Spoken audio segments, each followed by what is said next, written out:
Hi guys, welcome to the full moon eclipse in Scorpio, which happens in the UK the 15th of May. I think it's going into the 16th.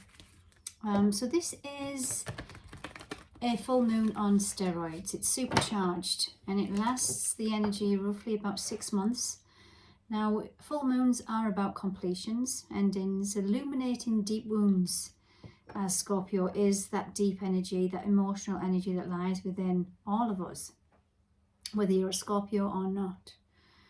Now, these usually get illuminated at this point in the cycle, or in the moon cycle, to release that which no longer serves us. It's almost like the universe giving you a little bit of a nudge. Come on, you're done with that now. It served its purpose. Let's move on. So let's see at this time then, guys, what is the energy of this full moon eclipse in Scorpio? What is the energy? Now, Scorpio's energy is about its money. It's 8th house energy. It's about debt, money like your mortgage. It's people. It's money that you owe people. Now, the opposite to this is Taurus, which I've already done the new moon in Taurus. And check that out again, because these energies are going to last for the next 6 months. I'll put the links in the description box below, guys. What do we have here? It's time to take action. This is Mars energy. Mars actually rules Scorpio along with Pluto. So this is new moon in Aries. Now, we've not long had the new moon in Aries. And again, it's that divine masculine power. This is where you've got to take action. So this is what this full moon in Scorpio eclipse is going to be highlighted in your area. A masculine energy of where you need to take action, how you're taking action. Now, if you would like to go on, I'll put the link in the description about the dance that Mars and Venus have been doing. And again, Taurus energy, which rules by Venus, and Scorpio, which is ruled by Mars, they're still doing that dance, and this is where the areas in our relationships you're going to be looking at. I'll put the description, I'll go into this energy a little bit more in that, because we have been through some transformational energies. So it's time to take action in your divine masculine, but a healed masculine. What else do we have for this full moon eclipse? Wow. New moon in Taurus. New moon in Taurus. And at the bottom of the deck, we have, you're very close to achieving your goal. So remember what I was saying, this full moon is going to give you illumination, a completion of things that no longer serve you, where you need to take action to move you forward, because look, that prosperity lies ahead. Taurus is ruled by Venus, the finer things in life, your personal values, how you make money, your material objects, but it's also on an energetic level, your self-worth and value. Prosperity lies ahead, so that influence from, of course, that new moon eclipse is going to be very powerful, guys, with this full moon. Let's go into the tarot now. Let's ask a few more questions. So there's the overall energy that this new full moon is portraying. Now, if you're liking this, guys, please hit that subscribe button. It does help my channel to grow. So let's see then, what is this eclipse illuminating? Remember, full moons are about illumination, the big light of the moon. What is it illuminating? The Page of Swords. Message is coming in. I feel that this is immature energy. Some old thoughts, feelings, emotions that no longer serve you. It's illuminating some gossipy energy. Some old thoughts that have kept you stuck.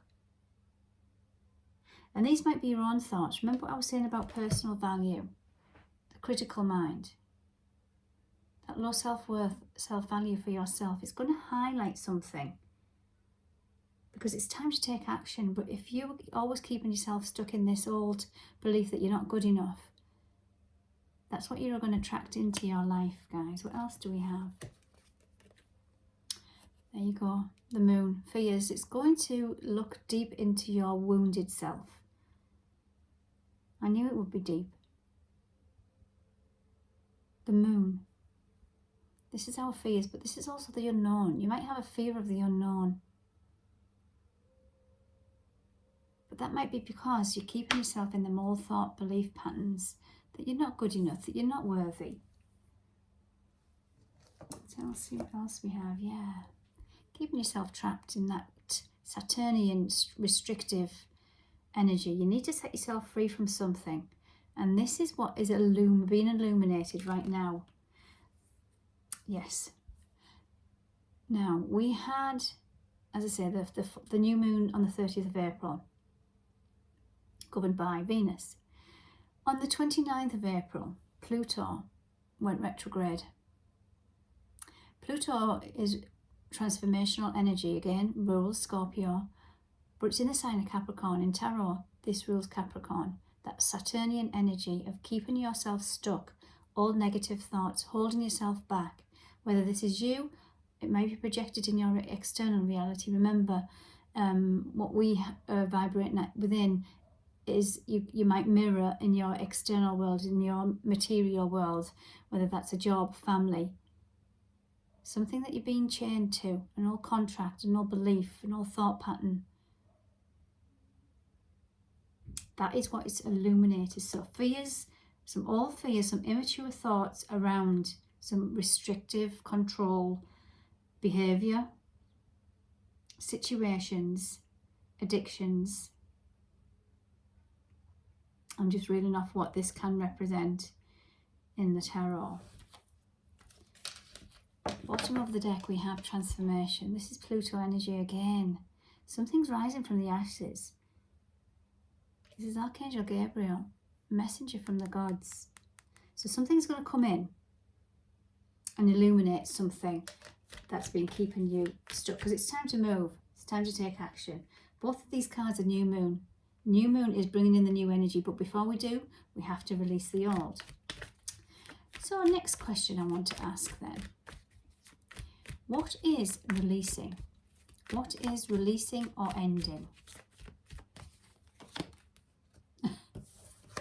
Scorpio energy.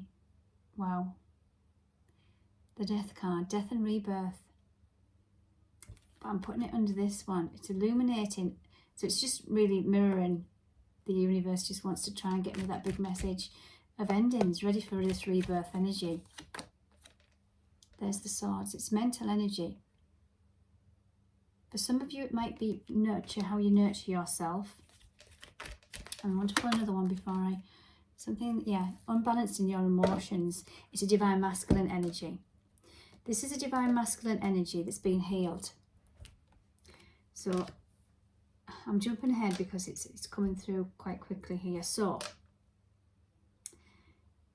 what is ending, ready for that new energy to come in, is this old maternal energy.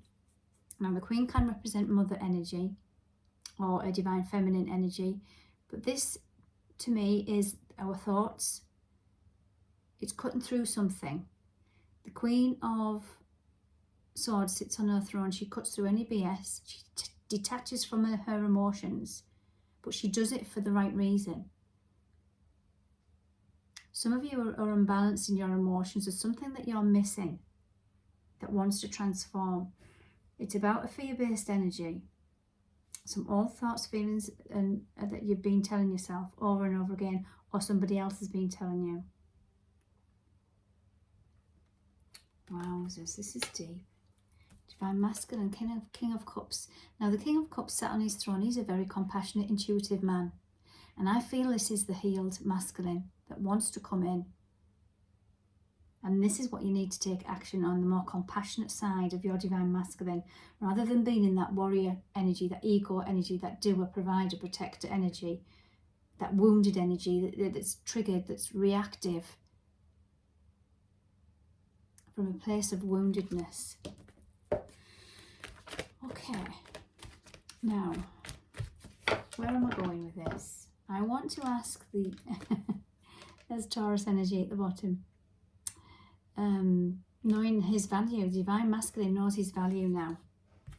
It knows its value. It's been keeping you trapped.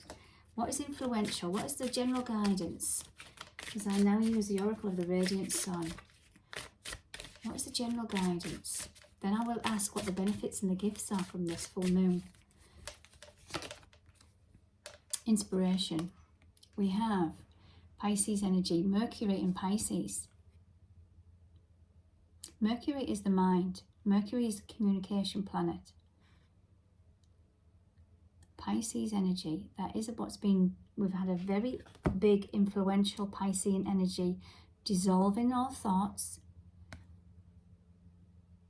Inspired. Who are you inspired by?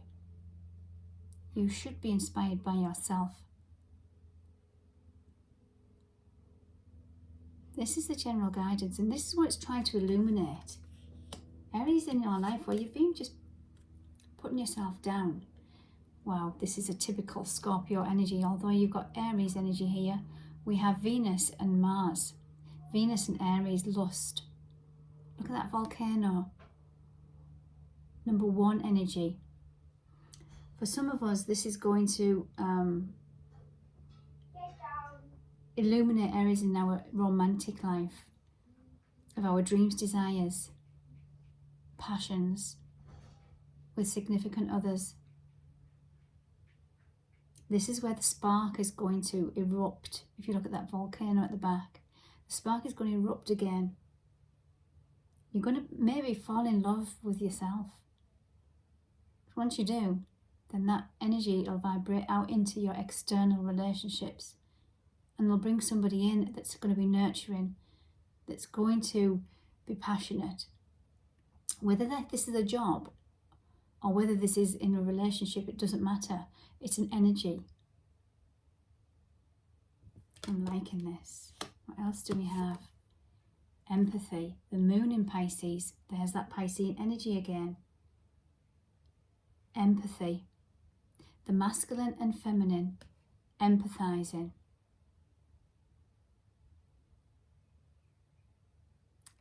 Listening. Listening without reaction. Listening without that trigger. Listening without that fear.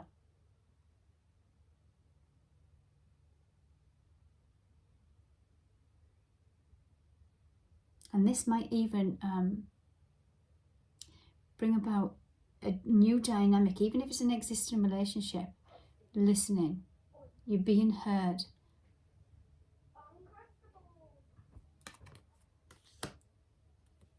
Okay, guys. Practicalities at the bottom. So this is the moon in Capricorn. There's that Capricorn energy again. At number 10, practical world. We can be too practical. We can be in that Capricorn. No, let's just push through. Let's just do. That masculine energy. Abide by the rules. Abide by the law. Do it as we've always done. So this is where it's illuminating areas within our lives that need transformation. Remember, Pluto is about transformation. Let me put one last card. Now, this is the benefit and gifts from this full moon. I'm going to go bring some love into the situation, because we all need a little bit of love, a lot of love. What do we have? Oh, 2 wanted to come out. Oh, I'll start with the cause and effect. So this says, you are aware that the love you create in your thoughts, there's that thought energy, is an agent of change and the foundation of your results. Exactly what I was saying. If you can't love yourself, how do you expect others to vibrate at that level and bring people into your life? Even in a family, friends dynamic, because he's friendliness. You are able to recognize traits in common with another in order to forge love-based connections. So all the time, we come together to heal together. So whatever your relationships are like in your life right now, know that you're healing one another. It's trying to illuminate areas where you need to look at your self-worth and value, because this is coming on the back of that Venus new moon eclipse. Okay guys, I hope that helped. Take care.